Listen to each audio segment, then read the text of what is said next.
Shut up and sit down.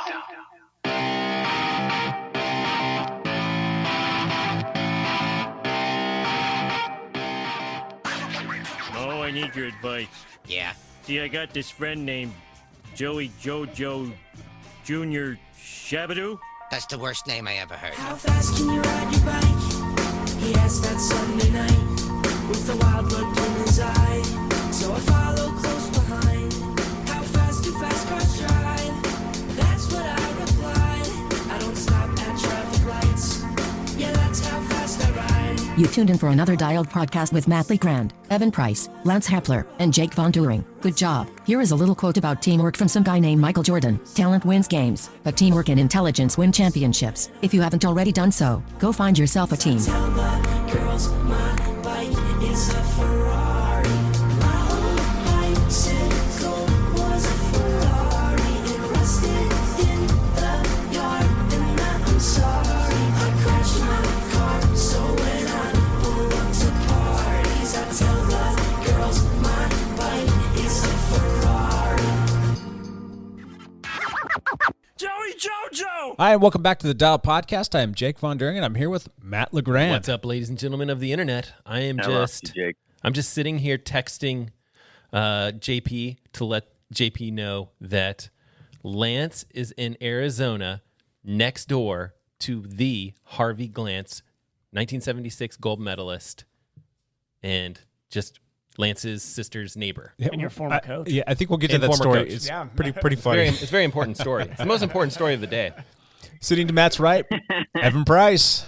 We are all drinking our usuals. Oh yeah, well, I've got double fisting Kirkland. We have whatever is in Matt's cup. coffee. We got coffee in Jake's cup. Yes, sir. Lance is drinking probably a Monster.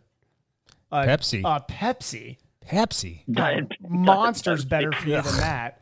And I'm Probably. drinking a Ghost, which is what 17-year-olds who play video games drink for their energy drinks. Yeah, that's So exactly. That's about That's extremely accurate. It's about where my maturity level is right now. But yes, that is- Orange cream. I'll tell you what, the taste is ridiculously You've good. brought that to the podcast before. That's a go-to drink for you, isn't it? It's become a pretty 7 delicious per drink. day. I like it. It's very 7 on the I do days do that 7 ended per Y. day. Yeah. But So- I might be getting through 2 or 3 a week right now, which is rough. And it's actually got a picture of an orange creamsicle on the side of it. When was the last time you actually had a physical orange creamsicle? That's a great. God, I feel like I need to buy those for a my kids. long time. Those were good back Probably in the last time I chased an ice cream truck. Remember So those, probably the I was like 12. Rocket Pops. Remember those things too? Oh Come my out of gosh, like yeah. Yeah.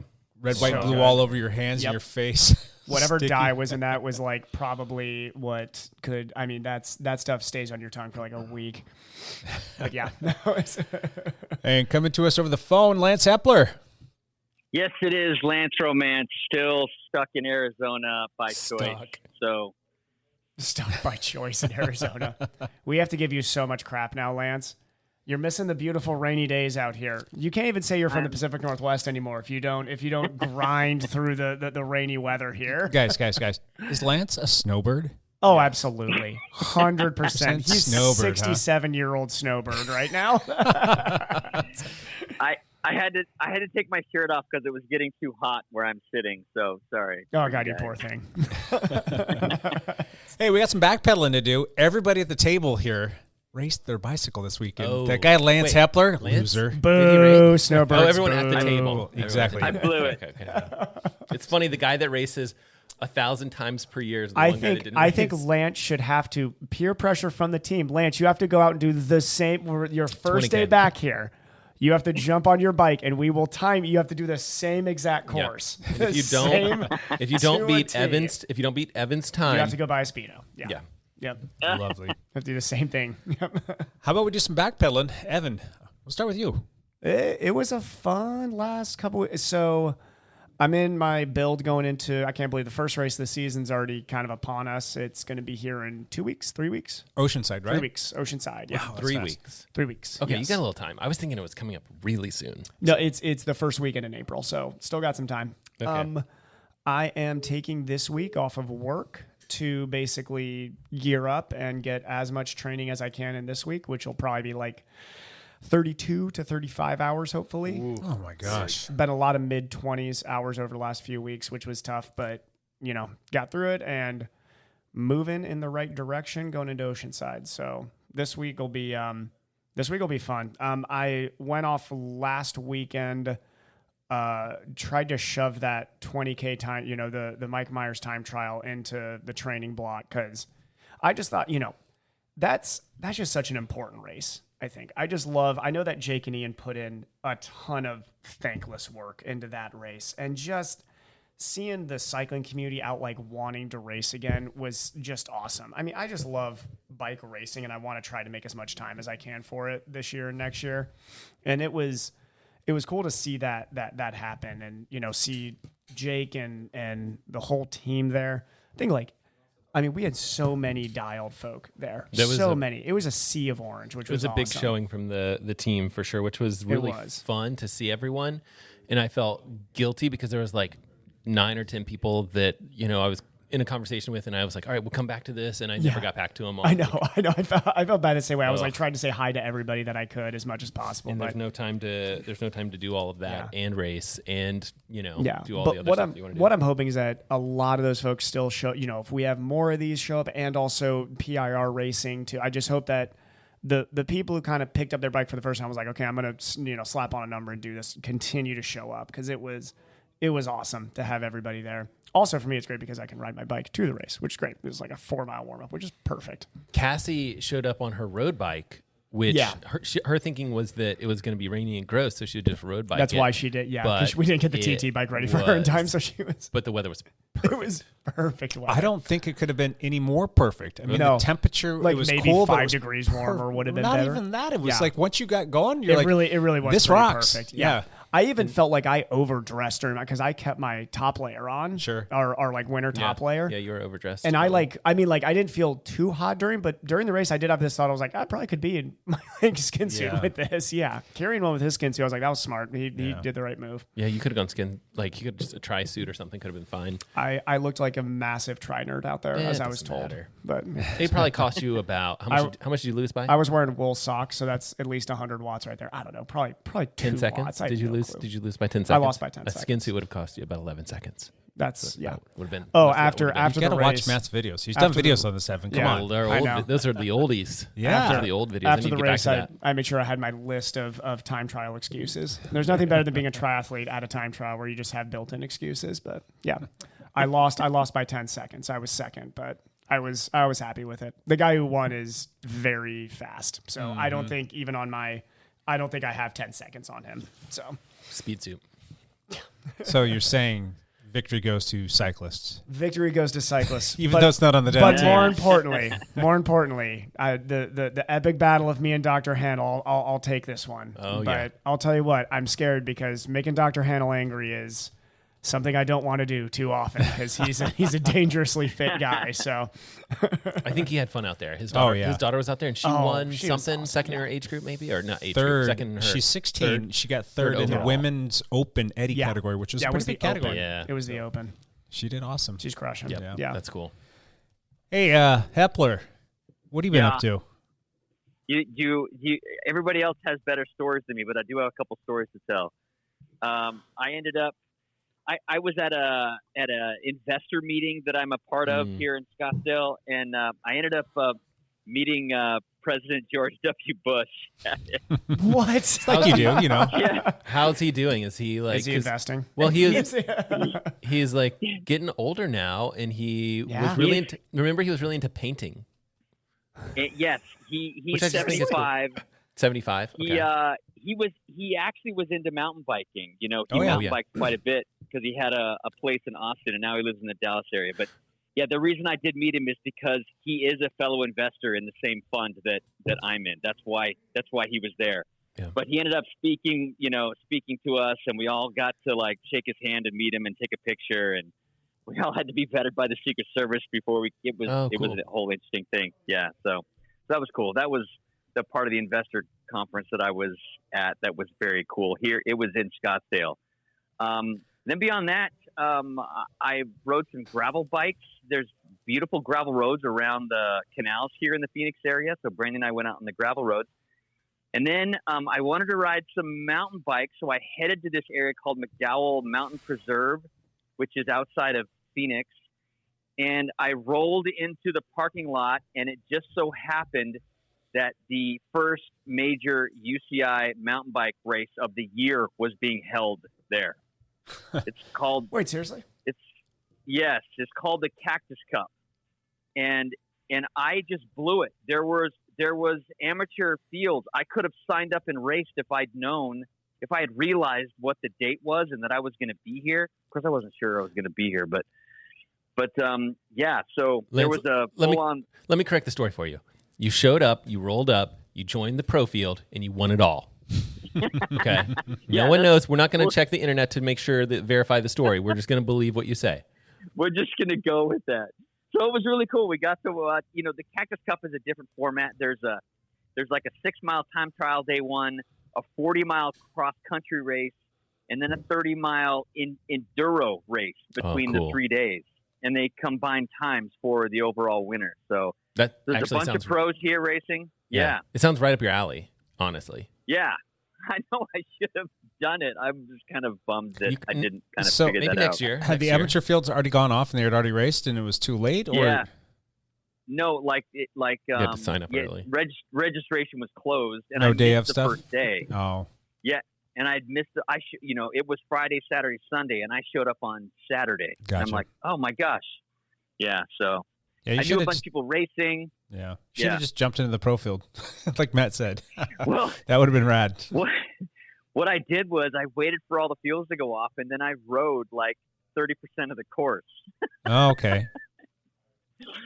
So I didn't go at full speed, but I was, I kind of gave it kind of a good effort. So that was fun. And we got to see these, Riley Amos won the men's field. Maglia Rochette won the women's field. I saw a bunch of pros, Sarah Sturm and Ruster Finsterwald and Braden Lang. And it was just really cool to kind of rub elbows with some mountain bike pros and gravel pros who were actually there just warming up for the Lifetime Fitness, the Grand Prix that's going to be happening. So cool. So that was kind of fun. Other than that, I've just been riding mountain bikes on cool trails. I rode this phenomenal trail yesterday in the Mesa area and just had a good time. So I've kind of, since training camp, I've just been screwing off a little bit. So, and is your agenda still open-ended? You're not coming back anytime soon? You're still going to snowbird it down there for a little longer? Well, my original plan was to make it home for Echo, which is this coming Saturday. This coming Saturday.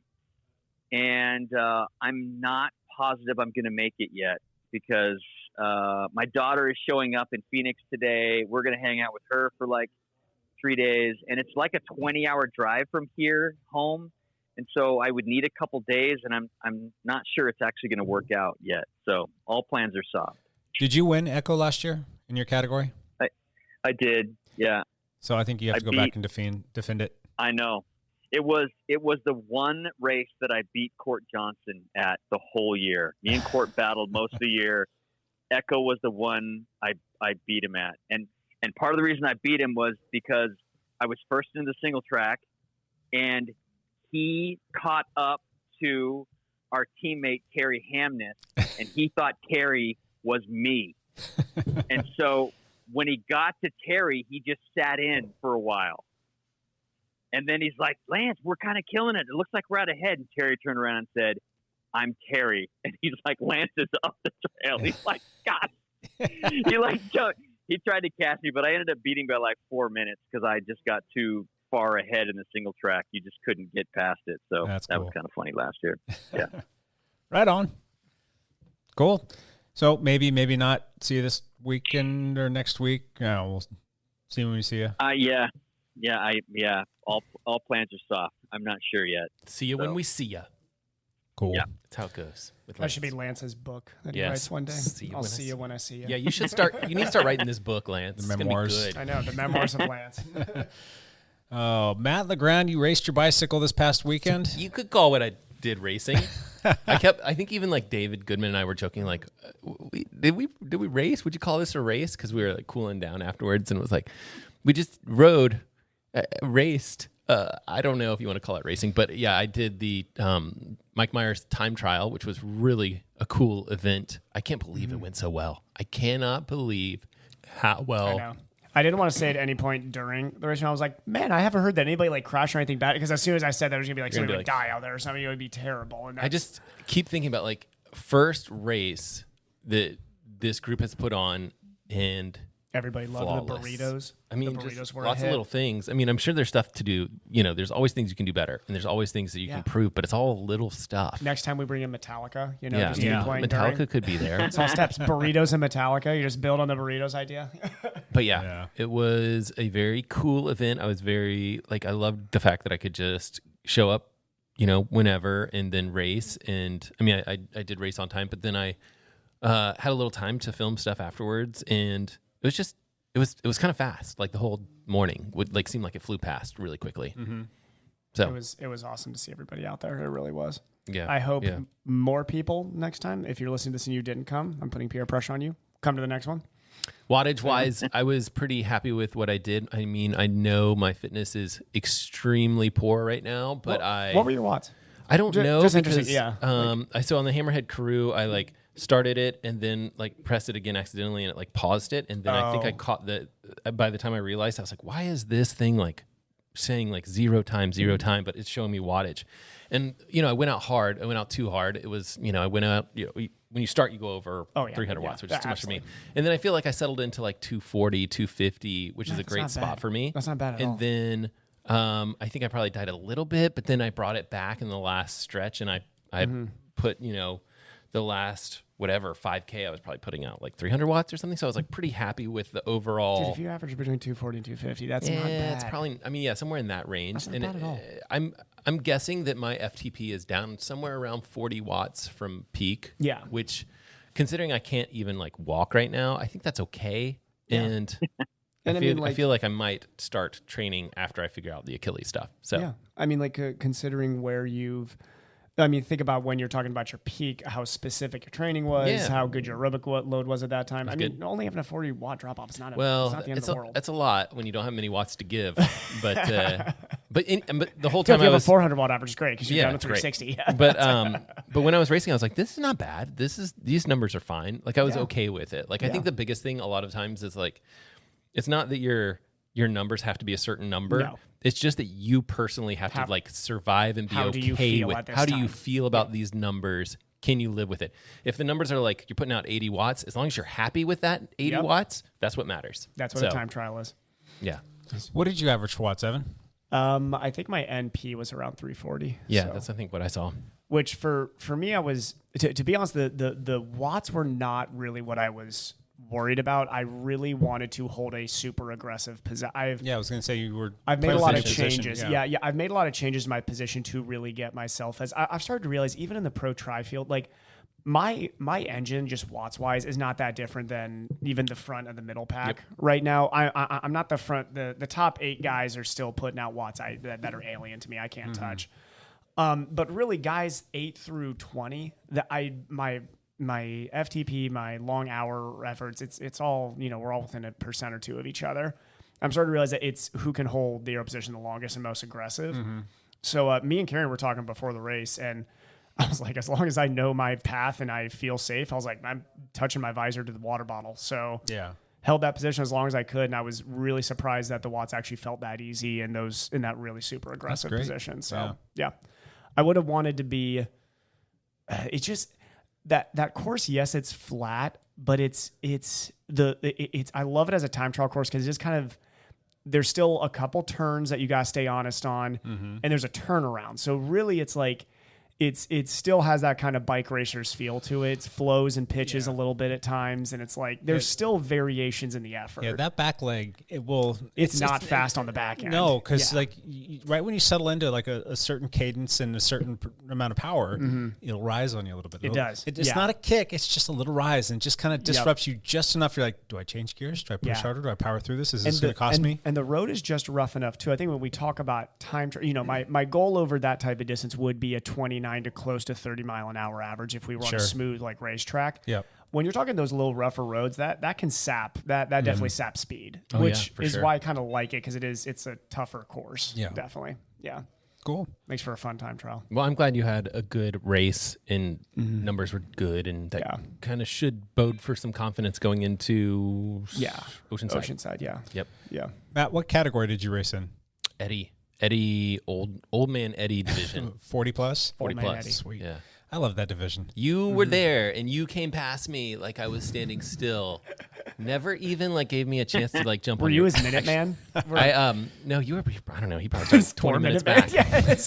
Was his half hour man? You know what's funny is like instinctually when someone passes you, or like especially like one of your buddies passes you, you're just like automatically you go from pushing whatever it is 220 watts to 280 watts. Like you just automatically, without even thinking, you just look down at the watts and you're like, oh, yep, there's that.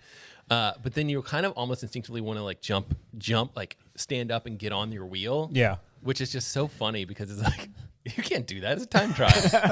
And it would have been stupid because I would have held your wheel for 2 seconds, which would have been illegal. And I don't know. And then gone straight to the red and then just catapulted off the edge. Then you would have caught that draft for a couple minutes and then, Well, it's funny because in triathlon, there's this really specific rule where they're like, you cannot slipstream either direction. Yeah. So when you're coming up on somebody, you can't slipstream, and when somebody's passing you, you can't. And that is something that you'll see guys break this rule all the time. But it's like they're trying to be pretty firm with that. And guys in the pro field have gotten penalties for this. What's the rule at the Mike Myers time trial? Do we even have like UCI? There was no judges out there. If UCI has a rule, it's 4 or 6 bike lengths. I never see anybody really breking that out there. But like, in actually, UCI, only one person. But even when when I'm watching like Perry Nice's time trial, even those best guys like when Wout's passing people, he will come right up to the wheel. Yeah, I mean breaking the rule and then floor it around him, and the guys will always get in the draft, right away, and they'll try to hold that draft. There's a period of time you've got to have a grace period, right?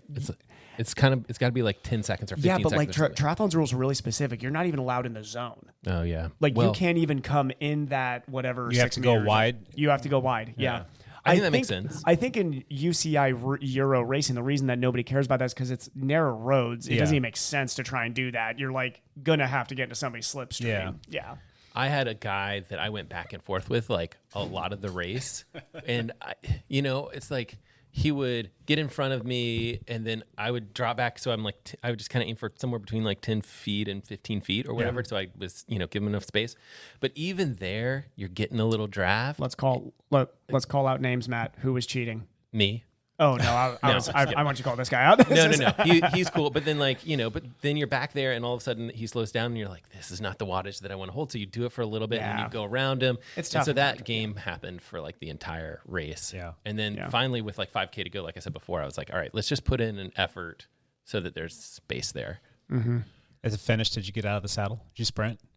Or you just like I think I tried to stay low and arrow, but also I stayed tucked. Yeah, I did not get out of the saddle. Yeah, I could probably find the watts that I did for the end because I had the second half of the race or whatever from those numbers. But yeah, I mean, I was still putting out good numbers. I was just tired. Yeah, I mean, it's almost. I mean, because if you get out of the saddle, you come back in. It's like you now have drag, and then if your legs aren't there after that, you're like, oh well, there goes your sprint. You just lost. Yeah, but with 200 meters to go, you probably could have gotten out of the saddle. Probably, and there was really good signage from. I saw a 3K sign, I saw a 1K sign. And I saw a 200-meter sign. Thank you for putting out the 3K sign. That's pretty cool, huh? The 1K to 400, I'm like, who cares? By the time I hit the 400 meters, I don't care if I can see the finish line at that point usually. The 3K was nice because it didn't allow, I didn't have to look at my computer anymore. I think it was the 3K sign, though. That should have been a little bit more off the road. If somebody wasn't paying attention, they probably could have hit that. Did you notice that too? No. It was like on the fog line almost, but there wasn't much of a shoulder there. I'm like, yeah, that probably should have been like maybe in the grass, but it's a race. That's a race director. I'd be the one. I'd be the one guy. Race directors, terrible. Yeah. Very cool. Yeah. So if there was ever a checklist of things that you're supposed to do before a time trial or a race in general, there's a full laundry list of things that you should do. Mm-hmm. There's obviously going to be like things that you shouldn't do. I think I checked about 70% of the things. Don't pair your power meter. Yeah. I didn't even check my tire pressure. I was just like, whatever. How much sleep would you guys want to try and get the night before at a least race. an hour and a half. 10 hours. 10 hours. 10 hours. I got about 4.5 hours of sleep. Oh, so that's was a bad fantastic. one. Well, this is also the problem with trying to PR a time trial. Probably you shouldn't be also directing the time trial. I think would be checklist number one. Go into it hydrated and drink some water maybe the morning of, right? Not just coffee. Not just coffee, because you're tired from sleeping 4.5 hours, so all you drank was coffee. Yeah. Before you go to a race, you should probably have some decent fuel in your body, right? Not a half a donut. Not. Yeah. So Hey, you know what? The one and coffee, I only think. Mike Myers probably would be like, no, I think that donut's good. yeah, and you know what? I did that to honor him, because what was really neat is his wife Yolanda showed up with her boys, so awesome. and his brother was there and his niece, and it was just great because they set up and they brought coffee and donuts because that's what Michael would do. So there His was brother looks like him.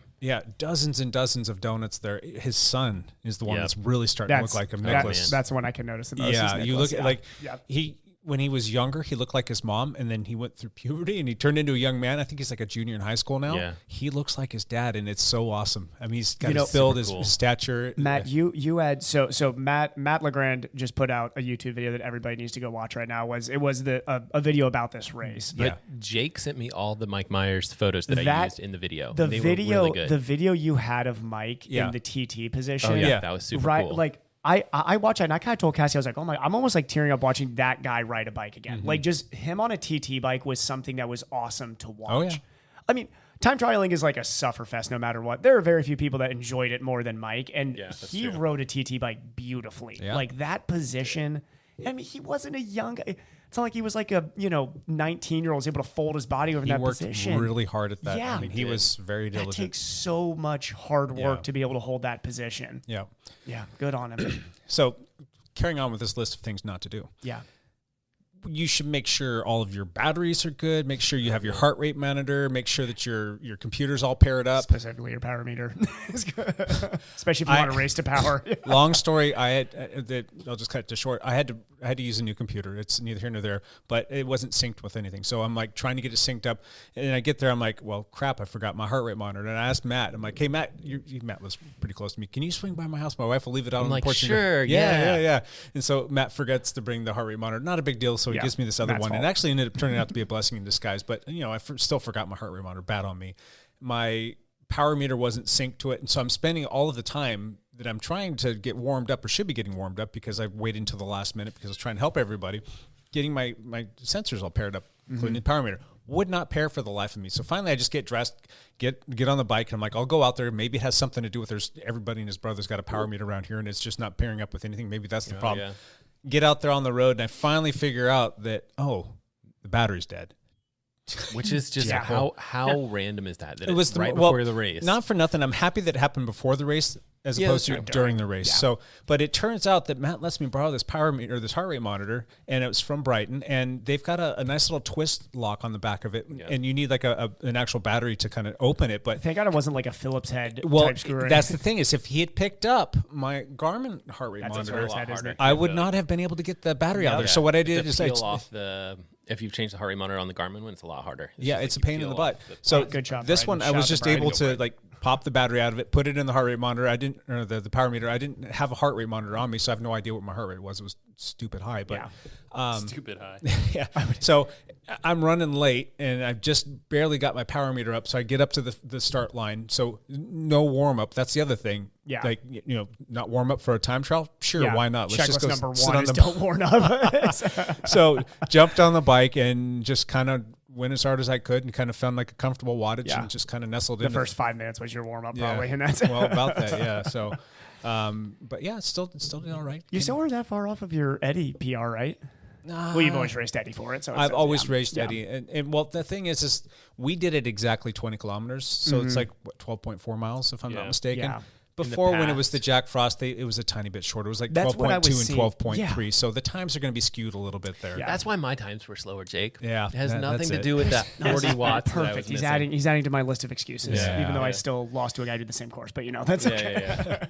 So ended up getting second place, which was pretty cool. Is perfect because if you got first place, it would have been a lot worse than getting second place because this is I'm going to guess 5th time that you've gotten second place. That's beautiful. I was telling people after 5th or 6th. I don't want to come in first place. I got to keep coming in second place. Like, Jake Von During is the Buffalo Bills of time trialing Eddie classes. The maid of honor, baby. It's such a tradition now that you need to finish second no matter what. It was Charlie Goldstein who beat me, and he can't lose to a nicer guy. Super strong, super nice guy. I met him a couple of times. He's a super nice guy. Yeah. No, I believe he listens to the podcast too. So does he? Kind of a nice thing. That's awesome. So that's awesome. Thank you, Charlie, for letting me keep the streak kind of going.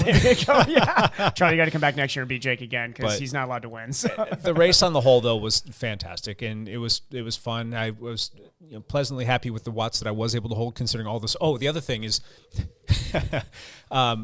should you ride a bike for the very first time in a time trial? Was this a new bike? I don't understand. Was that a brand new frame. Yeah. Brand spanking new frame. Just finished building it. Hadn't put not even a 1/10 of a mile on it. The first time I rode it was going out to the start line. I don't understand how you why'd you get a new frame? How did nothing the go same frame wrong? that you had before? I will tell you the story about all of this in about a week. Okay.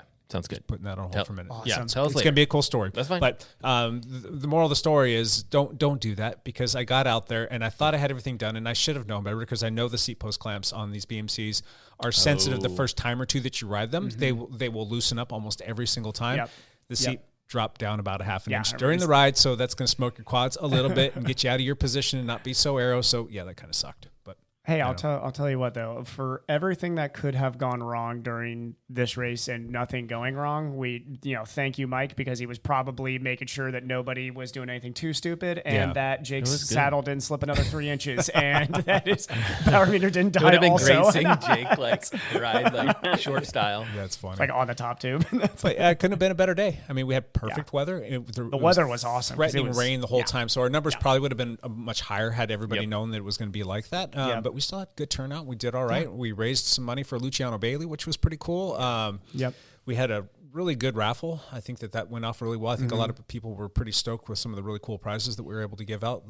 Lisa Worm said she won a whole bunch of good stuff. Like Wahoo Bolt. A big thank you to Wahoo. They were the big donor. They gave us over $1,500 worth of product, including Wahoo Element bolts. That's awesome. Is the version 2s. Yeah, that's fantastic. Lisa won one of those? She did. Oh, nice. We Good got job, some Lisa. cast helmets, and we had Pirelli tires and a bunch of Scratch Labs and a bunch of stuff from Biciclista, and we had a bunch of beer from Sierra Nevada. So I mean, it was just. I gave my raffle tickets to Kieran. Did Kieran win anything? He won all the things. God, I should have. Did you read his ride title from when he rode home? Oh, I know. He had like an absurd amount of raffle all the tickets. pockets were full. He's like, I had stuff up in my belly, up under my back. He's like, I look like pretty funny riding home, but it was kind of fun. So yeah, it was good event. Thank you to everybody who came out, and stay tuned. We might be doing another one of those this year. Awesome. Gotta let the dust settle, and we gotta kind of have a little work on powwow those. about this. But we might want to do another one. Could be fun. Oh, and I am doing a big call out right now to the Dialed Cycling team. Uh-oh. So Josh and I had a ride last Saturday. I'm not sure if I talked about it, or no, it was 2 Saturdays ago. I do believe I talked about it on the podcast. If I didn't, I apologize. This upcoming weekend or the next, any group of cyclists are welcome to go after our 100K rack ride. The one that Jake made that starts from downtown Vancouver. Okay? I forget what our time was. It was like around 3 hours or something like that. I would love to see if there's 2 time trialists who were not drafting. That was our main thing, is we were not drafting during this. Are actually quicker than a group. If anybody's seen the GCN videos on this, it gets really funny when Cy was on the time trial bike and they had to have like 5 guys, I think, to beat him once. Actually, they didn't beat. I'm not sure if Cy ended up getting beat. I can't remember. I think the last one he might have gotten beat when they had like 5 or 6 guys and they brought on some like world tour guy or something like that. You did put a little caveat there too, that it has to be like The rolling time. moving time. Yeah, yes. gotcha. Yeah, so our moving time was like 2:53, I think, because we had about moving. 7 minutes worth of stop And it's time. 61 miles or 60 miles. Basically 100K on the dot. Okay, so, 62 miles, I think. So moving time, stoplights you're pulling that out. Stoplights all come out, so it's just moving time. Yep, which your computers will track. Yeah, everybody's computers will track. Interesting. Well, I mean, you can strategize. You can like push hard and then take a break every 30 minutes. Yeah. What was your average Strategize. speed? It's probably going to be close to 21. 21 mid moving time. Yeah. Ouch, that's going to hurt. So I think there's definitely a group of cyclists that can beat that time though. Cool. On the Dial team. We will give that a shot. Hey guys, we're going to do a little Patreon giveaway, drawing fun thing here. We haven't done this in a while, but just because we've been super busy. But I have the Patreon bucket here, and we're going to pull somebody's name out of that. We've got a bunch of things in the little Patreon grab bag, and the person who's going to win this week is going to be Alan Walls. Alan Walls is our winner for this week. He's going to have to reach out and get in touch with us. You can info@dialedpodcast.com. You can shoot us an email, give us a call here at the lab or wherever, and we'll get you set up. If you live in the area too, you're welcome to come by and pull something up. We'll get you some cool prizes, and thank you for being a patron. If you yourself are interested in becoming a patron, you can go to dialedpodcast.com, click on the Patreon link there, and pick a patron that works best for you. We really appreciate it. It helps us kind of do the thing that we do. Yeah, keep this Dog and Pony Show rolling. There's a lot of little carrying costs, and it helps us offset that so we can do this every week, with the exception of 2 weeks ago. Cool. All right, let's move on to the next thing. Hey, is that guy here? Did that guy come with us? Champ Bailey? That Champ Bailey dude? I've heard of him. I've heard of him. Top 5? I think he's in the top 5 discussion. Top 5? I don't know. It's top 6 maybe. Champ Bailey. Champ Bailey is sitting in Mesa, Arizona, next to Olympic gold medalist Harvey Glantz. Okay, so I texted That's JP. A funny story too. He wants to know how you knew it was Harvey Glantz and how that even did your sister say something, and then how did you know to mention Alabama? Like, have I told you that he was a coach or something? No. How did all this come up? So I knew that there was an Olympic gold medalist that lived next door to my sister in Mesa, Arizona. He was sitting on the fence, between the yards, and I went up to introduce myself, and I'm like, "Hey, what's your name?" He's like, "I'm Harvey," and I'm like, "I heard you were a track and field coach for a while." I was like, "Yeah, I coached track at Auburn and at Alabama." I'm like, "Wait a minute, you coach track and field at Alabama?" He's like, "Yeah." I go, "You don't happen to know Matt LeGrand, dude?" He's like, "Of course I know Matt. Of course. I love Matt." Does everybody remember our Lance's series of Do You Know Matt LeGrand back in Alabama? You now have to add this to the end of that video. Let's be like, I found the guy. the one guy that recognizes me from Alabama. Yeah. It's proof that I didn't just make up the whole collegiate athletic thing, which I could have done. You guys still don't know. Be like, oh, it's Alabama. Alabama Tech. Alabama, just state. Well, that was the funny thing about it is, like, Harvey, you realize I know one person from Alabama, and you happen to know him, so it all kind of came up. Well, he also knew Matt's wife. He's one of those guys that knows everybody because he's Harvey Glantz. Yeah. Yes. He was an Olympic gold medalist in the 4x100 relay in Montreal in 1976. And so that was kind of a cool little connection that we made. Anyway, that is so cool. That was just a coincidence. That is not that's not news? The sports report. That's not the sports report. So yes, there were several races that happened this last week. There were two stage races that happened. Paris-Nice happened and Tirreno-Adriatico both happened. I just butchered that name. Paris-Nice had the full support of Jumbo-Visma, so guess who won that race? But still, that was an awesome race down to the finish. It was so close, yeah. though. He almost Yates made that interesting. Screwed that one up.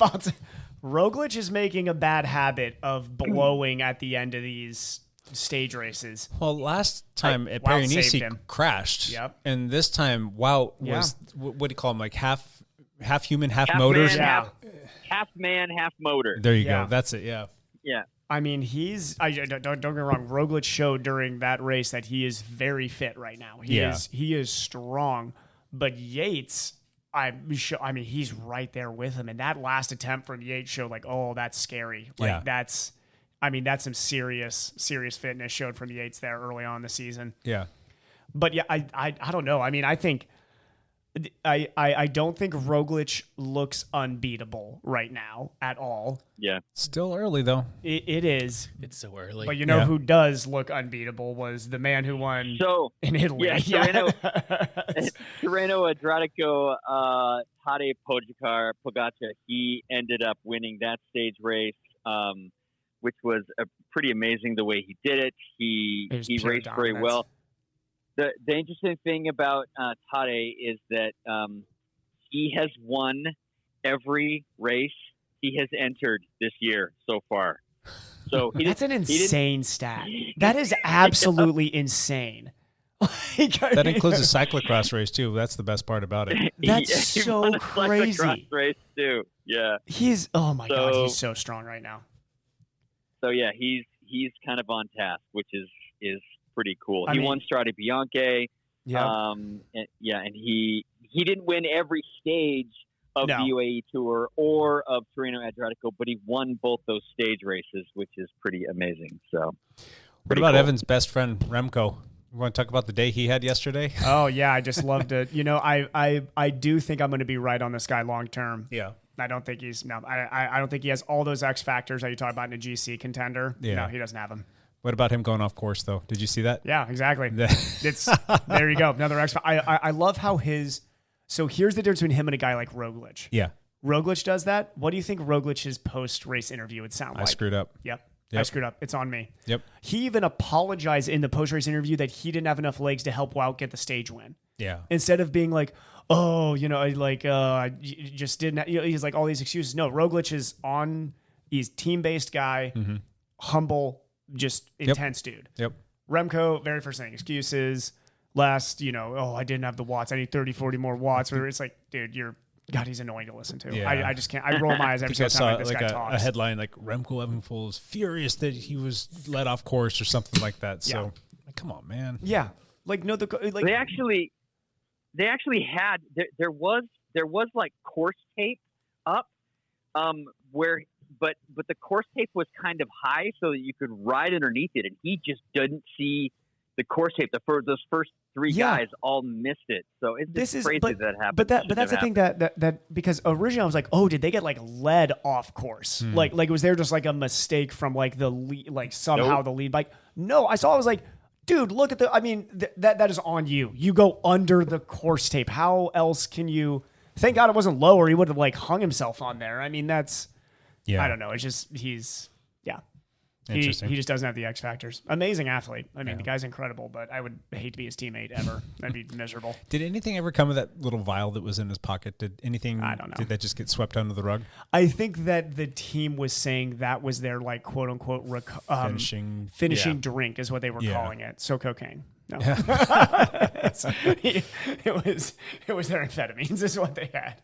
No, but they did say they were very expensive vials. So that's why the guy went in and grabbed it because they're like, oh, let's make sure. It sounds plausible. I mean, I think these teams all have this like finishing drink or whatever. Yeah. Finishing shot. What's in said finishing drink? Well, it's the standard mix, caffeine. Yeah. Well, they said there's nothing bad in there, and if we know one thing, it's that you can trust anything a cycling team director says about what they're drinking. Gotcha. Anything else, champ? Yeah, there was the first big gravel race of the year happened, the Mid-South in Stillwater, Oklahoma, and it's a 100-mile gravel race.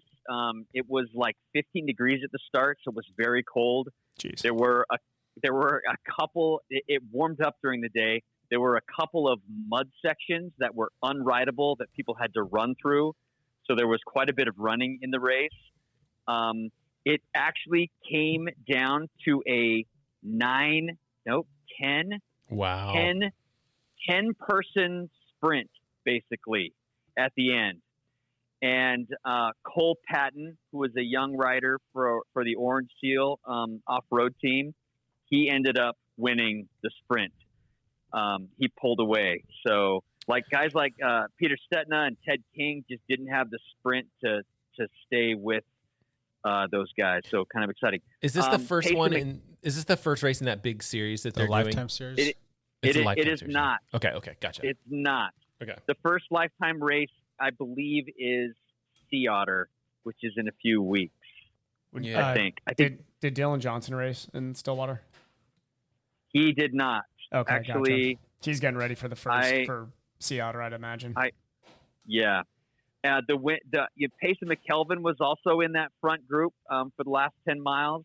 He was descending a section about 10 miles to go at about 35 miles an hour, lost his wheel, broke his collarbone and his wrist. Oh, ouch. So his season about to start, and it just got put on hold. But, collarbones, when they're clean breaks and you just bolt them back together, you can recover still quickly. ride. So that was Ted King last year, wasn't it? Mm-hmm. Yeah. Yes, and Ted King raced 2 weeks after breaking his collarbone last year. So go figure. Did you guys see the women? Oh, go ahead.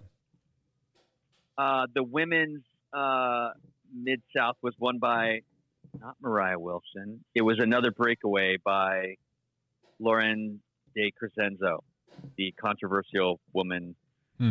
But she won in a breakaway. Cool. Second Mariah Wilson.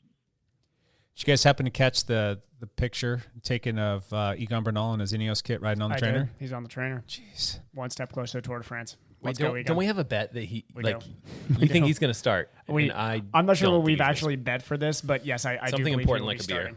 Starting. He will be starting. Yeah, something super important like dinner one night. Yeah, pizza dinner and beer. What, like 3.5 months, almost just under 4 months out. Does he have time to get fitness there? I mean, it's like towards the end. This is a crazy conversation. He is not going to start. I don't think he is, but I mean, he's like still using like a walker. He should not be starting bike races. It's going to be next season for him. Okay. I don't disagree with you, but crazier things have happened. The man lives to bike. He'll He get does. there. His body will figure it out. He does not have that much. He doesn't have enough time.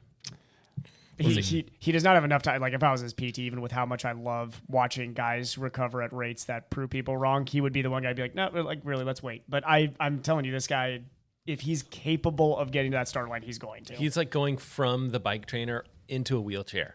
I don't think he is going to be like. He's not. No, I've seen him walking without a walker. Evan, in his videos. Okay. Will he start the Tour de France? Yes. Matt, will he start the Tour de France? No. Lance, will he start the Tour de France? No. No. Interesting. Well, I mean, whatever Evan says, it's always going to be the opposite. Well, if it's always if it's Tour de France related, yes, that is. Nairo Quintana's going to win the Tour de France this year, or not finish. Egan Bernal's going to win it all. You got. He's your pick. I will not go that far. He's no. Okay. Tadej Pogacar is an alien. He's going to win by. So there's an early Tour de France pick. Obviously, nobody should ever like watch Paris-Nice or Tirreno and be like, "Oh, this is the be all end all." He is going to win the Tour by a country mile this year. He's going to win the Tour by like Lance and like back when Lance would like win by 5-6 minutes. It's going to be close to that type of gap. So it's going to be a close race this year.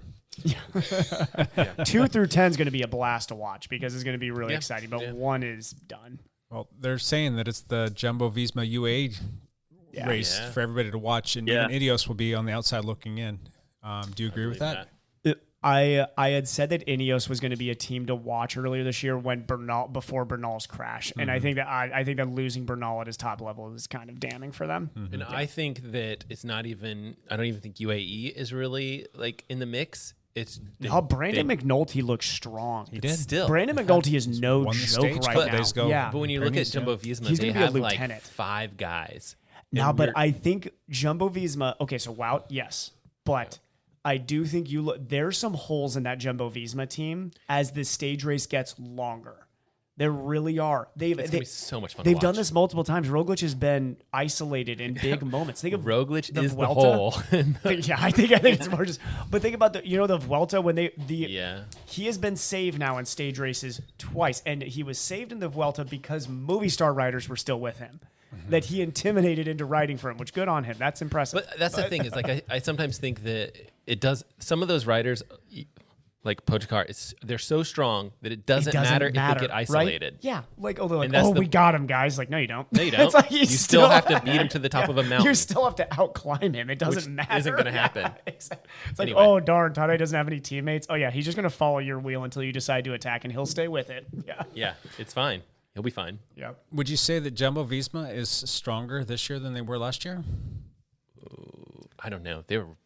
They had it all last year. The only reason I'm going to say yes is because Wout is really coming into being a pure support role right now in multiple types of stages. I'm not sure if Sepp's any stronger. We haven't seen, I don't know if Sepp's going to be stronger. Kruijswijk is like so up and down. It's tough to look. Laporte will be big on flat stages. He's going to be like the grinder for them. But when they get in the deep mountains, I don't know how they're going to, if like Sepp and Kruijswijk can stay. I don't think they're as strong as they were last year. Jonas Vingegaard? Vingegaard, yeah. Who's the young kid? Here's the question: is Vingegaard going to go to the Tour, or are they going to? Because Vingegaard is absolutely a GC guy right now. They might say like, "Hey, let's go to the Giro with Vingegaard." I don't know. Well, so Wout's going for the sprint. He's announced that, right? Like, isn't that's public? Yeah. Yep. So he can do could have. Yeah, they can't. Yeah, but he can do everything. They can definitely do everything because that's the kind of team they are. Yeah. But there's this theoretical split the team on Yeah. goals, which I don't think they're as strong as they were last year. Is all my it point. all it takes is Roglic to get isolated one day, and Pogacar will put 2 minutes into him. Like, I mean, that's how dangerous Pogacar is. He's going to know that one day when Jumbo-Visma's not there, while it's having his off day or whatever, And he'll Sepp has a flat, and Pogacar is gonna blow the doors off. Tej Benoot, you got Rowan Dennis. Those are some pretty good Those are supporters. some good names. Yeah. This is the reason I think that they're better this year. Like I was saying, is also I forgot Rowan Dennis is insane. I mean, he's very strong. Yeah. But we're talking deep mountains, not like those early mountain stages where like I think those bigger guys like Wout and Rohan can just drive the pace. When we're talking those late stages where it's going to be Sepp, it'll be Sepp and Roglic. Yeah. Kruijswijk, I don't think is consistent enough to be there, and I think Brandon McNulty can climb with Sepp now. So I think you're talking UAE and Jumbo-Visma are going to be even. Yeah. I think they're going to be pretty even. Sepp Kuss is probably like one of my favorite riders. I don't think he's that good at that level. Yeah. Like I think it's at that very last he is bit. He is not like very good. He cannot go with the best climbers in the world. No. And that's just I mean, it's hard for me to say that. I don't think he's been turned loose to do that, though. I don't think he's been given that opportunity. The thing is, when he paces those guys, like when he pulls off the front, he is donezo. Yeah. And those guys keep going. And this is what people forget about the lieutenants, too, is the lieutenants are missing on some days. The reason they're missing on some days is because they have key stages where their goal is, I am drilling the pace till we get to about 3K left. And then that's when the GC guys go. So the lieutenants really only have to do that a couple times a tour. So this is why I know it's like back with the Chris Froome days when people are like, oh, if they would have let Chris Froome go, could he have beaten Bradley Wiggins? Probably not. Because, I mean, you're talking about Wiggo outside of like one stage was going to be finishing ahead of Froome each time. Froome does his pull, Sepp does his pull. And then when the real moves come, it's almost like pacers, Matt. It's like if someone was to walk track and field, the best pacers in the world are amazing runners. They are. Absolutely. But any great pacer knows that the race is won and lost in that last 2 laps. It's like, come on, if you're pacing a 5K and pull off at 3K, nobody can be like, oh yeah, I had 2K left in me. No, you didn't. No. They're done. So no. And I think Sepp Kuss would be like the perfect person to say this. He'd be like, I'm not. No, he's like Roglic is at that level. Yeah, and then also to know that you have a time trial tomorrow too, where Roglic is going to put out 450 watts for the entire thing. Sepp's like, nope. And Sepp's going to finish. Right. Yeah, he's going to average 200 to get through there. Oh. It's going to be a fun race. Looking forward to it. It's going to be a blast. It'll be a great race. Yep. Tony Martin is done on Jumbo, which I don't think he was that helpful in latter parts of his career. Rowan Dennis is a huge upgrade. Yeah. Huge upgrade from that. I agree. Love Tony Martin. I still don't one of my think favorite cyclists ever, but Rowan Dennis is a massive upgrade. Yep. And Tej Benoot's new to him this year as well, and he looked pretty good at Strade Bianche until he went down. But they'll be able to control all of the moving stages, all the flat stages, all of the kind of technical stages. I mean, they have Benoot, Rowan Dennis, Wout van Aert, and Laporte. I mean, that's an insane lineup on the front of the Peloton. I think that they'll be able to control the Peloton. There'll be like the Peloton will be looking at that team for sure. Yes. That doesn't mean that they can. But win. I'm talking about the that deep mountain stages. Yeah. The deep mountain, high altitude stages are a different story. And I do think that Wout can win green potentially. Yeah, it'll just depend on like how some of those flatter stages go. I think actually the big key for Jumbo-Visma on this tour, strangely enough, I think it is, will Kruijswijk be as good as he can be, or is he going to show up weak? If he shows up weak and Roglic gets exposed one day, Jumbo-Visma will not win the tour. How many stages is Cavendish going to win? 0. I just like throwing out the meanest question that I can. Okay. There was a triathlon race this weekend. Champ, are you done? There was. There's one more thing. Okay. The one last thing, the first monument of the year happens this Saturday coming up, Milan-San Remo. Mm-hmm. Yep. So that should be interesting. Tadej Pogacar is racing. Wout is in it. Primoz Roglic is in it. Alaphilippe is in it. Oh, man, that's a big lineup. That's a huge lineup. That group just needs to be... Milan-San Remo. But it's a sprinter's race. They need to be careful. Unless you're Vincenzo Nibali, it's a sprinter's race. So it is a sprinter's race. It's like 5 hours of boredom, and then you hit the Poggio, and then the race is on. But Pogacar has hinted at a long-range attack to neutralize the sprinters, so it could be a little more animated this year. If he wins that race, if he wins from a solo break, if he wins that race, insane. I mean, winning the way he won Strade Bianche was He should not be able to win that race. Insane, but yeah, there's no way Him wants it. What is he gonna do? Like a 3-hour breakaway? Like that's maybe. Yeah, who knows? He could if he wanted. Yeah, no drug testing at that race. I've heard. Nope. Random drug testing suspended for 2022. Right on. All right. Anything else, champ? Nope, that's it. Camp out. All right, you guys got 30 seconds to talk about your triathlon race this weekend. Miami Challenge. Yes, Clash Endurance. All you Sam Long fans out there, this guy's legit. Yeah, he is. He biked. He's somebody right now who in Kona. He's in people the can talk mix. about him podium in Kona, if Yeah, not winning. I I don't know about that. I'm not sure if I'm going to doubt him much anymore. But I do think podium for sure. I think he's better than Lionel Sanders. I think he can be. I think he potentially on a really good day get second. in the world. I agree. Which is I crazy. think if I'm Lionel, the Norwegians are Jan right now. I'm getting a little nervous right now because he's young. Sam's he's young. He's dumb fast, and Yeah, that's exactly. I mean that's a good spot. If his swim is touching that group that he just came Which out it's with, not. He got. Yeah. Well, yeah, but he was touching that group. He was with the group that he wanted to be. He won the Challenge Miami race, and on the women's side, it was Ashley Gentle, who yes, won it by Ashley a country Gentle. mile. Yeah, Did she? she's very, very fit right now. Cool. Sam, for all of you cyclist fans out there, averaged almost 31 miles an hour for the bike league for an hour and a half. 31 miles an hour. Oh my god! People who know cycling, I've been talking with some. They're like, "Oh yeah, Sam Long is World Tour power right now. Not World Tour riding ability by any means, but he is World beast. Tour power." Yeah. Where's he going to make the biggest impact, make the biggest name for himself, and make the most money? The triathlon, because I think he's going to get to the top of the sport. If you get to the top of triathlon, you can make a lot of money off the sponsors because you have multiple sponsors you can go to. He's doing well this year. He's making money. He this switched year. all of his sponsors up, and he's doing Good well. on him. Yeah. He's a big enough guy where the only thing he would do in a peloton he would just be a rolling stage guy sitting on the front and then be a good time trialist. That's all he would do. Cool. He's too big to climb, but Yeah, I agree. All right. Well, that was fun. We're 56 minutes into this thing. Matt's going to probably go pretty soon. We haven't even started our topic yet, so we'll go into this really quickly. And this is the 10-minute topic. The 10-minute topic on your mark and set. Go. We'll make this quick. The areas of sleep that have the greatest impact on athletic performance, and this kind of all stems from getting 4.5 hours of broken sleep going into a TT. That kind of spur this along a little bit. I want to kind of run through this real quick, but I really am kind of curious what your guys' tactics are with respect to sleep and things that you do to get the sleep. If you make it a priority, do you use sleep aids?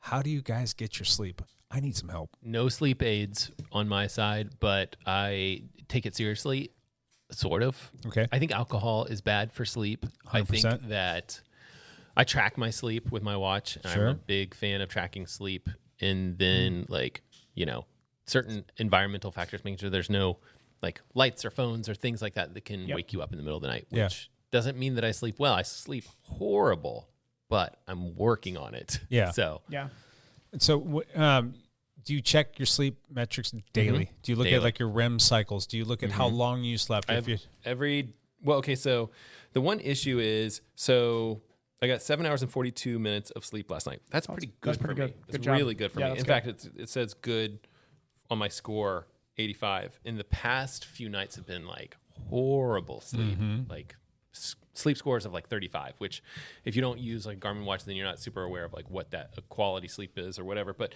usually you want to have stuff in the 80s at least.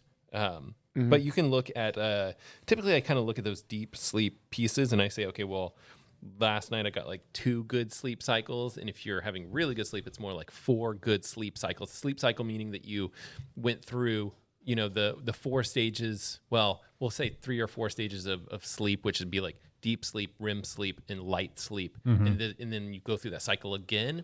Usually sleep cycles last about 90 minutes or so, so you want to go through as many of those cycles as possible to feel more and more recovered. So I look at it. I am a fan of it. The accuracy of these watches is not great, but the tools to really track sleep sleep cycles accurately are significantly more expensive, $1,000 or whatever. Yeah. So, how about you, Evan? Yeah.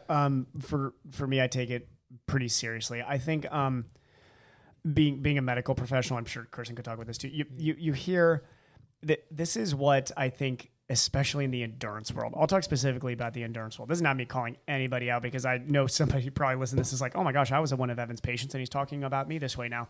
But I hear a lot of people say that they're, I have this race goal, I have this goal or this or that. And then I'm like, okay, so where's your recovery with those goals that you have? Like, I sleep like crap and life's just too busy and I'm just too busy and all this stuff is like, okay, cool. So you're making a lot of excuses now. Mm-hmm. And I basically tell people is you need to take sleep as seriously as you want to take your training.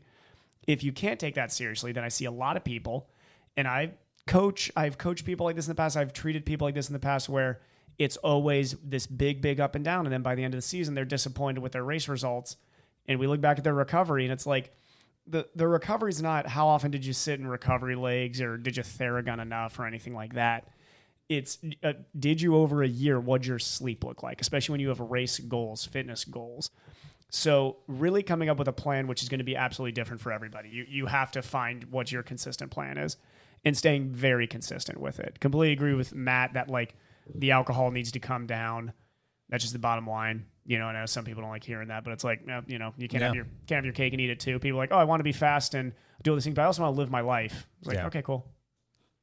Yeah. That's like, I've gotten as a medical professional more to where I just let people talk themselves into a hole where I'm like, all right, you're not going to get those goals then. Yeah. That's fine. Like I put your odds at less than 2%, but it's, and I know that somebody like Jake is doing a lot of these things we're going to talk about, but injury history is something you got to factor in too, because Jake had a long time period. I say at least a year and a half where serious pain around a certain area of significantly limited sleep.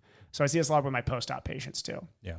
Sleep is very much affected by pain. Mm-hmm. And also because cortisol stays in the system longer when you're in pain. Mm-hmm. Cortisol is like the enemy of sleep. So this is, we're talking, it's you got to look at like the whole picture and know that, okay, if I'm in a time period where 3 or 4 hours sleep is tough right now, I got to make my goal like 5 or 6. Mm-hmm. And you just have to find a way in your schedule to make that happen, which is tough. I think for me, the big thing has been my sleep could be better because I do too much screen time. I answer all of my texts and emails in the late evening. Mm-hmm. So that's when I lay down to like answer all of those. And that's something where like I have a big weakness with that right now. I'm not a huge fan of it's point of research, but people are always like, oh, you need to eat like 3-4 hours before you go to bed. Yeah. I eat like a half hour before I go to bed and I have zero problem with falling asleep. I fall asleep within probably 3 to 5 minutes of hitting the pillow. So I think as long as you're consistent, the thing is your GI system, I think, can get used to whatever you expose it to over time. I really do believe that. I think agree to disagree on that one. Yeah, I think the problem is again, it goes back to those like sleep cycles. Are you getting through good sleep cycles if your body's digesting a whole bunch of food at certain times? And I'm not sure. I agree with you on screens. I think that your body can be tired enough that you can just go dunzo when it's typically you'll get more of those deep sleep cycles when you're when you first start falling asleep. So screen might be limiting some of those deep sleep cycles. Yeah, you could I think your watch can track that stuff. So yeah, but I'm not going to trust the watch metrics on some of this stuff. Like it's bad. You're right. I don't think there's any good research out there right now showing that the specific time of eating is affecting deep sleep cycle. Because remember, true measurement of deep sleep cycle, whenever we look at science, people got to understand what's the measuring tool. If the measuring tool has a lot of errors in it or a lot of debate around it, then kind of toss out the research you're looking at. Because if they look at 8 people and they're like, oh, the measuring tool we were looking at is like a Garmin watch, you'd be like, okay, cool, I don't care. Like, any real research is not going to use a Garmin watch. They'll use I know. I'm saying like if they're not using like really like medical standard type of stuff, then you just got to take it with a grain of salt. But basically, there's probably studies on eating in times of sleep with going through sleep cycles. I bet. I'm sure there is. That's but an easy enough research project to do. Oh, I'm sure there's lots of research around it, but I have not seen anything that looks at, okay, look at people who consistently eat late and are still eat like sleeping well. Yeah. So interesting. We can all agree that using a Garmin watch is good just to kind of give us a rough idea, just to kind of help us create better habits, but not to really rely on that data as like rock solid. Yeah. What about a Whoop strap? Lance has been subscribed to Whoop, now, for 2 or 3 years?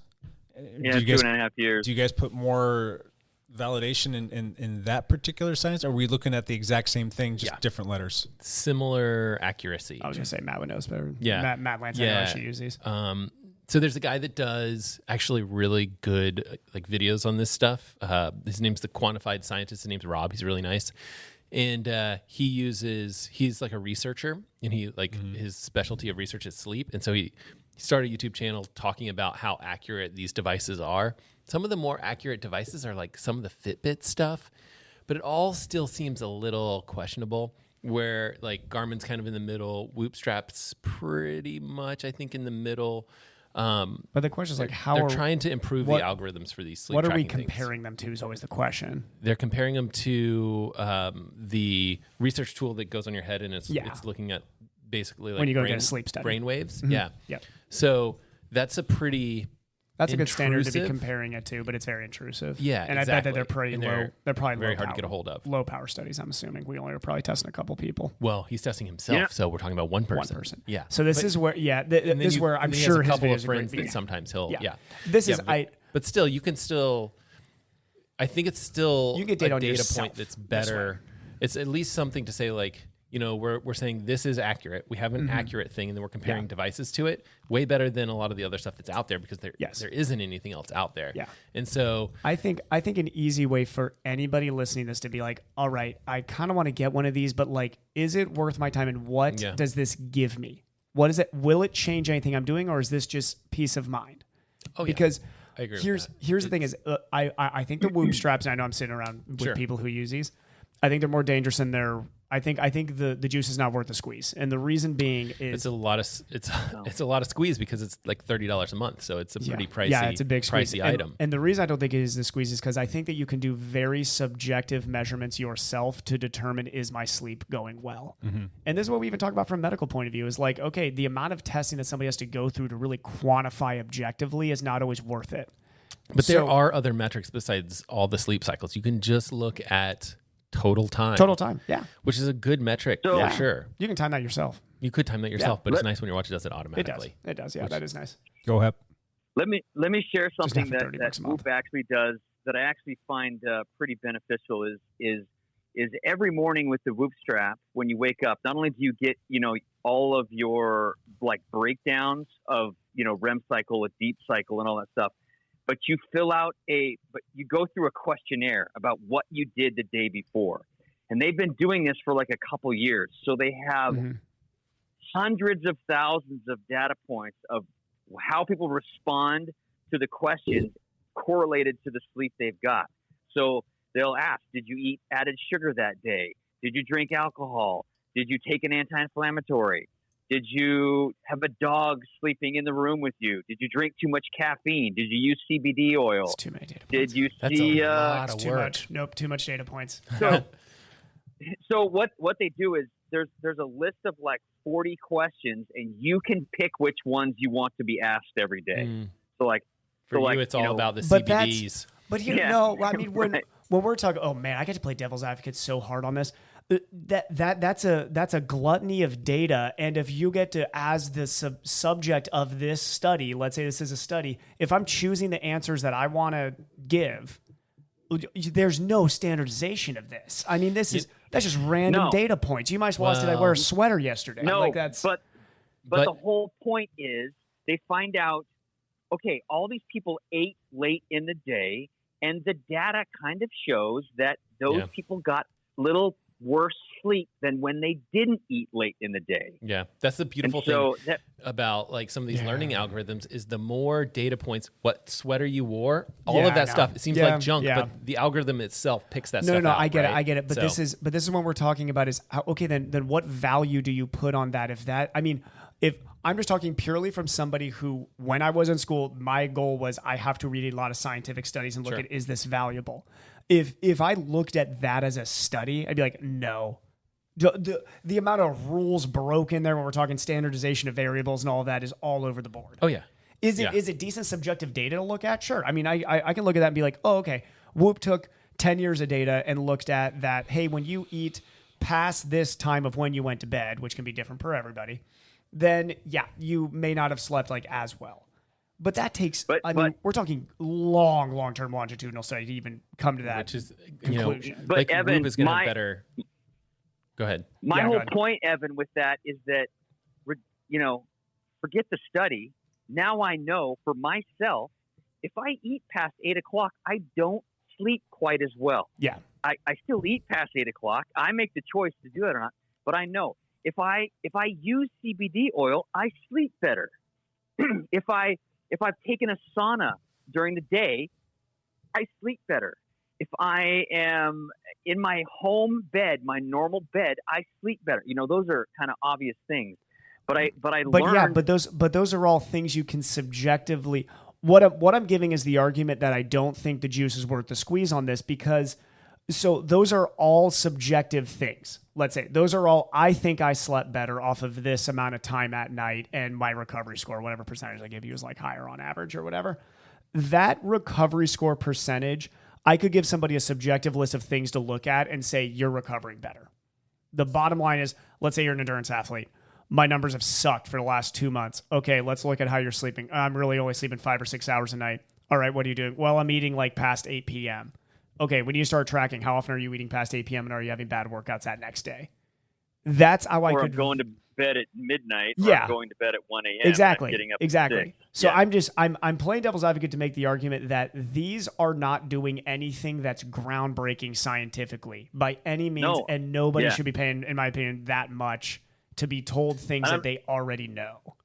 Well, here's I'm the not thing. saying that either. Yeah. But it helped me ask the questions. Wait a minute.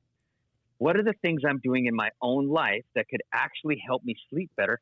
I didn't even think about CBD.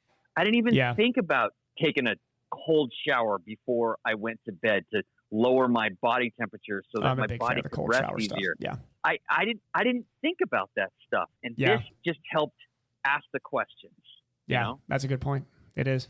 It's I'll all still super devil's advocate this all day, but yeah. It's super interesting because, what I noticed with the Oura Ring is a ring device, and it does a lot of the same sleep tracking stuff, is how many different, and this is kind of, I think, Lance's point, is like how many different factors they can take into like your sleep score, like what time you went to bed. Like granted, like, okay, you may get 8 hours of sleep, but it probably matters if that 8 hours is from like 1 a.m. to 9 versus if you go to bed at a normal time. It depends on your habits. Yeah. So there's a lot of interesting data points that these devices can pick up on and factor into the score.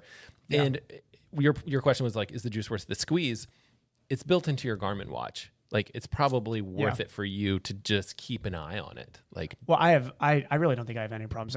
My schedule is so consistent. That's you're good. If about anybody that. was ever to ask me like, how do I sleep better as an athlete? One, I would say we really don't know. But I mean, we're like still gathering data probably over the next decades with all this stuff to really give you a good idea. And it's completely independent. I think you would So it's probably very independent. I think you'd probably agree like alcohol affects sleep. Probably, yeah.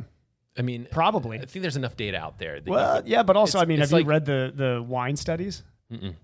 There's red wine studies out there that say that it helps you sleep better. Well, I just think it's one of those things random where case studies, where it's one of those things where you take all of the evidence that's out there, all the studies, and then you try to come to some sort of conclusion, systematic review, as best you can. And it might not be perfect, but like, we think that more than 2 drinks for you is going to affect sleep, whatever it is. Yeah. Caffeine past 3 p.m. Well, what are we drinking here? Dude, I'll tell you what. I don't know. I know for me personally, I have some weird habits that I know my sleep is. I know my sleep is working only because I know my training's working. That's the only reason I know my sleep's working. Yeah.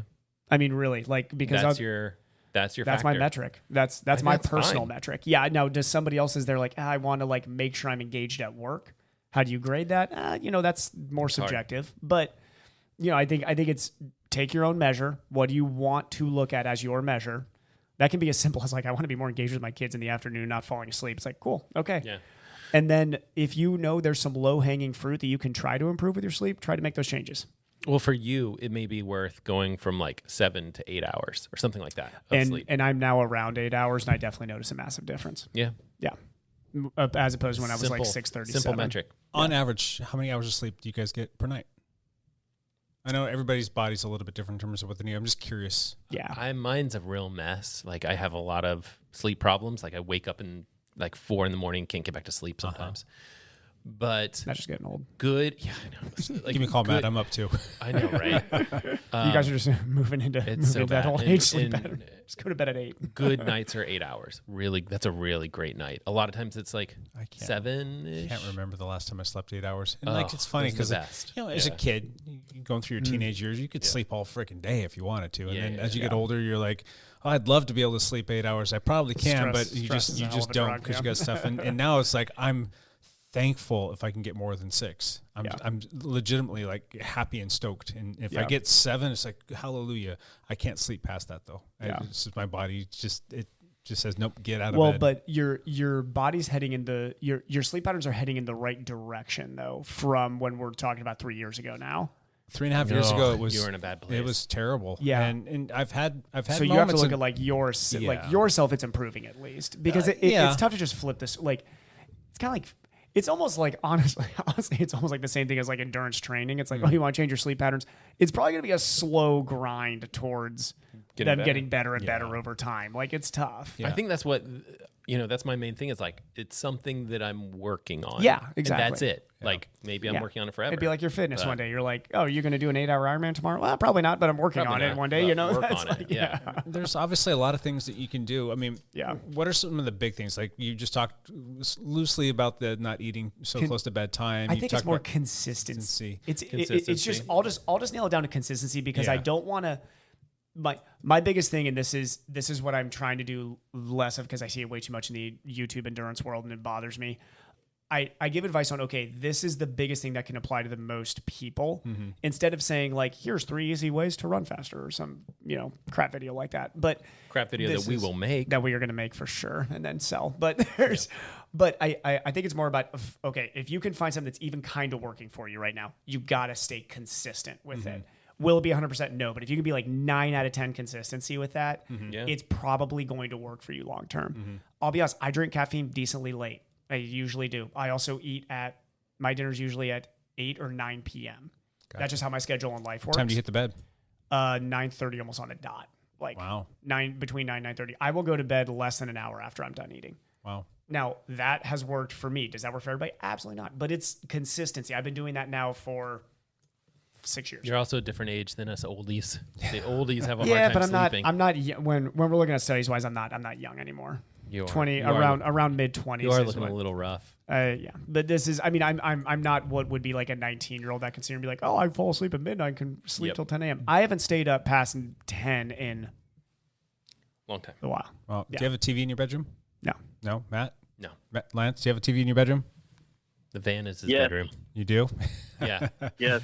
I haven't had a TV in my bedroom since I think it was that's a smart 2000 or 2001. It's been over. That's actually a good little small change somebody can make. And that's something a lot of people do. But I still will sit on the couch because that's like we've got 3 kids, and usually we don't get them all to bed and done for the night until about 9 to 9:30. That's like kind of a window where we're getting them all put to bed. And granted, the 2 older ones are getting to the point where we just go and say goodnight, and they're still going to be up for a while. But the youngest, we can get them in bed, and that's really my only time with my wife to go sit down and relax. Is sit there and like we don't just sit there in the dark. So you'll turn on the TV, maybe just something on. We've got a couple different things we'll watch for like an hour or 2.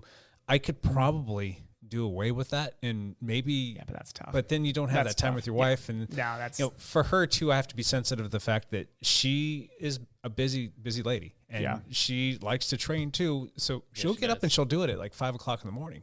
And how much is Becca sleeping? Like what, 6 hours? She might not get enough sleep. Well, she's super sensitive to that. She needs like 8 to 9 hours, and she does a good job of getting at least 7. But she'll tell you that's not enough. That's for not me. Enough. No, and she's busy and training. That's a lot. And so, if she's gonna like hang out with me and all that stuff, like she'll end up falling asleep on the couch. That's fine. Then we'll go to bed. But I need to probably be a little bit more sympathetic to that. Maybe not. Yeah.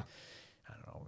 Maybe we just need to come up with a different pattern routine with our kids at night and start our process earlier so that we can go to bed earlier. Maybe that would ultimately end up helping me out as well. But it's not like I'm up watching TV at all nights. You guys need to put yourselves first there and just be like, kids, 9:30, no, 8:45 now. You're like, I don't care. And that's hard. Go to bed earlier. It's usually go to bed like seriously around 10:30ish, 11 o'clock somewhere in there, and like she'll be done. And like sometimes I don't have a problem going to sleep, but like I didn't really get any me time during that day. So I want to go read like what's going on in the world, or I want to research something, or watch Matt's video or something like that. And that usually happens if that's going to happen at about 11 o'clock at night. I probably shouldn't be doing that. So screens, that's probably enough. Yeah. Yeah, this is always the thing is with anything you want to focus on, especially once, the one guy talking at the table who doesn't have kids, like obviously you're always when you are busy an endurance athlete, have a job and have kids, everything you want to change is going to require sacrifice, like almost no matter what. As opposed to the 24-year-old where literally the only thing you have to tell them to get better sleep would be like, dude, you're not as busy as you think you are. Turn your phone off an hour longer and you can get to sleep earlier. Yeah. And that's all that with you guys. It's like, well, don't say goodnight to your kid. Yes, I won't hang out with my wife anymore. That's like, I'll give up hanging out with my wife. Everything that you guys have to change in your life is like is something's got to go. Too. Yeah. This is why the sleep conversation cracks me up, because you guys are taking active, hard steps to try and improve that. I'll have patients who are like athletes, and I talk to them, they're like 19, and the way you would talk to them, you think their life is like immovable with how stressed they are. Turn off They're my like, phone no, 30 minutes are you early. kidding me? I got to watch TikTok for at least 3 hours to catch up on all of my influencers. Like, wow, man. Yeah, no, that sounds hard. Sacrifices. Oh, that 15-hour a week job you did part-time? No, yeah, that's definitely going to cut into your sleep time. Yeah, I don't know how you manage. Kids are another level of like learning what busy is. For us, it's like we put the kids to bed and fall asleep with them like every night. Really? And then you wake up randomly and you're like, where am I? I can find a bed, go to sleep. You fall asleep in the room. Yeah. We read to them every night. And you guys all fall asleep in the same room, and then you find your way in your room. Yeah, basically. I mean, there's different kids in different rooms. And I wonder if you would would sleep better if you maybe tried to switch that up a little bit. To just be like, you kids got to put yourself to bed. Well, you know, just tuck them in, say goodnight, and then go to your bed. Yeah, that would be better for us. Ethan's got a new job. It's like, Ethan, you are now the reader. Ethan. Better memorize Harry Potter, Ethan. You're reading this thing every night. Every night. All right. So I've got this article here. It's got 5 areas of sleep that have the greatest impact. Let's see if we hit them all. But let's see. Let's just go through this real quick. When it comes to athletic performance, sleep plays a part in the following things. I want you guys to tell me if you agree with this list. Reaction times, motor function, motivation, focus, stress regulation, muscle recovery, sprint performance, muscle glycogen, glucose metabolism, memory and learning, injury risk, illness rates, and unwanted weight gain. I would say that those are probably safe. Partial yes to all of those, sure. Yeah. I think sleep plays a big role in a lot of different bodily functions. So I think it's a very important base layer to make sure you're addressing as an athlete. I mean, I'm seeing a few things here for me personally. I'm like, God, yeah, maybe I do need to work on getting a little bit more sleep. I mean, maybe if I slept 1 more hour, get a little bit more sprint performance or something. Yeah. That's the only thing holding me back from the green jersey. You got 1 more hour of sleep. You got second place, didn't you? I did. You could have won. Could have won that thing. Price, what place did you get? Second place. Oh, come Overall, on, guys. Second place. Come on. Second place, though, but I'll tell you what, if I would have had a sprint, if you could have, I would have had it. So Evan Price register for the men's category 4-5 group, which was the most competitive field, second, wasn't it? Wasn't that the most competitive field? Was it the biggest field? No, I don't think so. Oh, most people in most competitive field, as in worth the fastest times from that category. No, they were from the Cat 1 category, definitely by a lot. Yeah. What was the next fastest time in your field? Actually, I can probably look it up here. Give me 1 second. It was a couple minutes. It was a young kid. I thought you got second. I thought you got second in your category. No, that was overall. Second overall. Yeah, I won my category. Congratulations. Thank you. I appreciate it. Must be that sleep. Must be the sleep. I think it was the sleep. Yeah, so you beat second place. You got 27-21, and second place got 28-36. Still respectable times. He's a young kid, right? Was he the younger one? 17. Yeah. Yeah. And then third place got strong. 28-47. He looks very strong. Fast times from the 4-5 group. That 17-year-old's going to be somebody to look out for here coming up. Peter Collins. Yeah. Good job, Peter. Cool. No more 4-5s for you. I know. Maybe on the road race, but the time trails, I don't know. I'm still a 4 with Obra, so I need to. Crazy. So we're getting really long on this. Is there anything else that you guys want to throw in there on sleep? Is there any tips, any like pro tips that any of you guys have to get better sleep?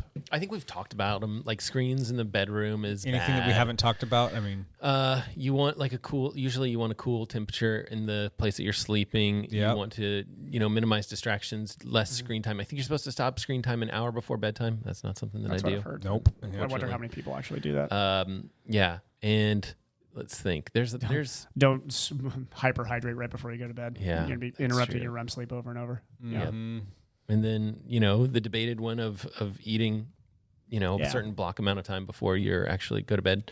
I think setting your own temperature before you go to bed is something that people could consider working on. What about training too close to bedtime? Like there's like kind of a window where you're still kind of break all these rules. Yeah. I mean, when is the most optimal time of the day to work out? Is it first thing in the morning? This is you know what's funny Everyone's with this? different. Yeah, no. So this is the one where I say consistency, as much as I sound like a broken record, is actually the important one here, because I even realized. So I used to be a super early morning trainer. Then I had to shift to afternoon and late evening. Afternoon is in my little lunch break, and then late evening. The shifts both ways, I had a drop in sleep when I shifted. Mm-hmm. And now if I have to do a really early morning training, which I will do like once a week, that's usually my worst night of sleep. Really? Interestingly enough, I think it's because it causes a little bit of stress in my mind knowing I got to wake up at like 4:30 for that. But right now, like my body's so used to just, hey, you get home, 7 to 9 p.m., you train, and then you go to bed. Or 7 to 8 p.m. or whatever. Like, I'm so used to that now that it's very easy for me to fall asleep after that. Yeah. So it's always hard to get a good night's sleep before a race, at least for me. A lot of people get that anxiety and they wake up early. They have a hard time going to bed at night because they're thinking about everything.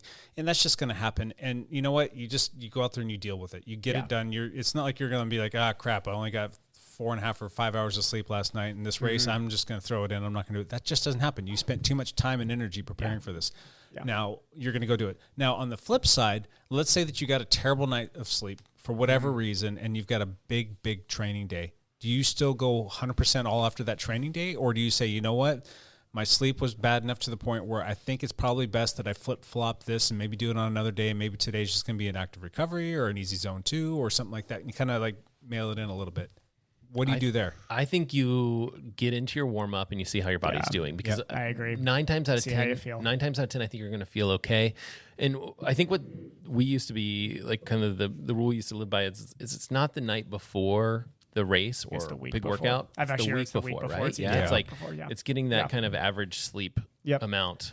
I think too, people need to be careful that with tough workouts, there's a lot of mental games that go into it. So I completely agree. Get through the warm up, do at least an interval too. If you feel good, do the workout. And if you really feel your body bad, will tell you. And this is what I tell my runners. I'm like, if you get out there and you really feel bad, shut it down. Yeah, we can always change it. But it's almost always that they'll be fine. And Matt's such a good coach with this too, because I think that people realize that they're going to be okay. But I don't know. I see some people make quitting a habit. I'll say so it's like, oh man, I didn't get that sleep like good this last night. I was like, well, you've said that like 17 times now of your last 17 hard workouts. I think this might be a mental issue where you need to commit to like, hey, this is going to suck. Yep. But I got to do it. Mm-hmm. It's like if you're going into hard workouts and every single time you're like, oh man, I just didn't get the sleep last night. If you're waiting for the perfect moment to do a hard workout, you're going to miss workouts and it's not going to be productive. So. Lance, do you have anything to add to this? No, I think you guys have said the things I would have done, and I agree with what's going to happen. Gotcha. All right. I think on that note, just, hey, sleep more, people. Sleep more, people. There you go. Get some more sleep. Sleep more. Let's jump into one last thing. I know Matt's got to get out of here, so I'm going to let him go first. I posted a video yesterday evening. Everybody go watch it. Snuck a video in, and it's about the time trial, and the point of the video is basically just let people know about the race, like what my experience was, and a little bit about Mike Myers, and just like have them consider doing the race in the future, whether it's part of this race series or potentially future races next year. I hope that this race continues because I think it's a really well done event. The Mike Myers time trial or time trial series, whatever ends up happening, I'm really happy with how that went. It's a fun race, man. I really appreciate you putting together that video. That was it was special. It's a good. The video could have been better for sure. I mean, that's. I didn't put quite the time into it that it deserved, but I think that, at least we touched on the topic and it's kind of informational, so people can learn more. Liked it. Cool. How about you, Evan? One last thing. I'll be doing a video with Matt here soon, hopefully. That's going to be fun. What are we going to do if it rains? We're going to see. We'll figure it out. We can do indoor stuff. I mean, like that's the day in the life is sometimes it rains in the Pacific Northwest. Sweet. Yep. Lance Epler, one last thing.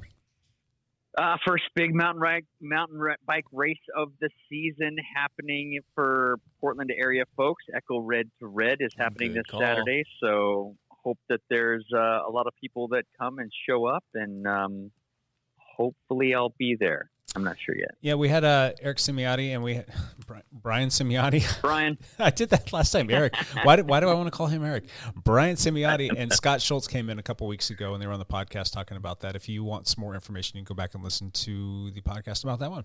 So that's going to be a fun one. Yep. Some people have asked me if I was going to do that this weekend. I have no idea. I'm still TBD. I haven't touched my mountain bike since last September because my shoulder was pretty much needing to be put on the shelf for a bit. So I don't know. We'll see. Odds are probably not, but you never know. Yeah. Maybe. My one last thing. I have been asked this so many times in the last few days. This past Saturday night, we had the time change. We did a little spring forward, a little daylight saving time. And the question is, when do the flogging rides start back up? I want to get back out there and do some flogging. Ooh. So it's not going to be this week. It's not going to be this Thursday. I think the weather's going to be kind of crappy anyway, but I think we're going to try and start a week from this coming Thursday. So if you're local and you want to come out and do some flogging with us, by all means, come out. The first time that we go out, though, might not be a full-on race pace. We might have to look at some route diversions or alternate routes. There's a section where they're going to be tearing all of the roads out. For the local people here, once we come down China Ditch and we turn, we go right.